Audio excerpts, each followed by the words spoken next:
দুর্বলতা অনুভব করলে আমরা কেন জানি স্যালাইন দিতে চাই, এটা কিন্তু একটা ভুল ধারণা। মূলত স্যালাইন আপনার দুর্বলতা কাটাবে, এটা নির্ভর করে দুর্বলতার কারণটার উপরে। যদি দুর্বলতাটা ডিহাইড্রেশন বা অনেক পরিমাণে ফ্লুইড লস, যেমন ডায়রিয়ার ক্ষেত্রে হতে পারে, যেমন অপারেশনের পরে হতে পারে, সিভিয়ার রক্তক্ষরণ হলে হতে পারে, বার্নের কোনো পেশেন্ট হলে হতে পারে, অপারেশনের পূর্বে খেতে মানা করা হয়, সেই সব ক্ষেত্রে এই স্যালাইনের সাথে তখন কিছু পরিমাণে গ্লুকোজ মিশ্রিত থাকে। এইসব ক্ষেত্রগুলোতে স্যালাইনটা ইউজ করা যায়। কিন্তু আপনার দুর্বলতা যদি হাইপোগ্লাইসেমিয়ার জন্য হয় অথবা কোনো নিউট্রিশনাল ডেফিসিয়েন্সির কারণে যদি হয়, অনেক সময় ধরে অভুক্ত থাকা, এরপরে অন্য কোনো ডিজিজের কারণে যদি আপনি দুর্বলতা অনুভব করেন বা ক্রনিক কোনো ডিজিজ যদি আপনার থাকে, সেসব ক্ষেত্রে কিন্তু স্যালাইন দেওয়াটা ঠিক না।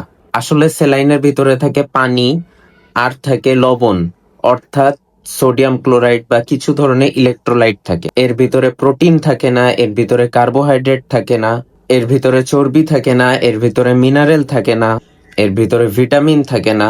তাহলে এটা আপনার দুর্বলতা কাটাবে কিভাবে? এবং সব থেকে বড় কথা, এটা যদি অপ্রয়োজনে বা অহেতুক আপনি গ্রহণ করেন, বিশেষ করে যাদের ডায়াবেটিসের পেশেন্ট, যারা হচ্ছে কিডনির পেশেন্ট, ক্ষেত্রে এই ইলেকট্রোলাইটটা ইমব্যালেন্স হয়ে অন্য অনেক ধরনের সমস্যার উদ্রেক ঘটাতে পারে। অবশ্যই বাসায় দুর্বল অনুভব করলে কখনোই স্যালাইন দিবেন না, অবশ্যই একজন ডাক্তারের পরামর্শ নিবেন। তাই সবাই সুস্থ থাকবেন, সুন্দর থাকবেন। ভিডিওটি ভালো লাগলে আমাকে ফলো দিয়ে রাখবেন এবং ভিডিওটি বেশি বেশি শেয়ার করবেন।